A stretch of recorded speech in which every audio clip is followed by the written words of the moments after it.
یەکەم شێوازی جیاکاری کە بەداخەوە لە عێراق هەیە و بەڕوونی دەبیندرێ جیاکاری یاساییە کە بەشێکی پەیوەندی بە دانپیانان هەیە.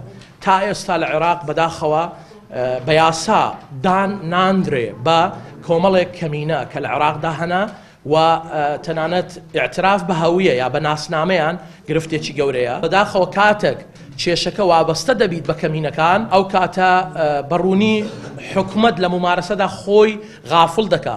بۆ نمونە کێشەی لازال کێشەی با بڵێن سابیعەی من دائیمان هەیە بۆ ئەو زەویانەی کە شوێنی مقدس و پیرۆزیانە طقوسی دینی لێ ئەنجام دەدەن کێشەیان هەیە زۆرینەی مولکەکانیان گەڕاندۆتەوە بۆ مولکیەی دەوڵەت.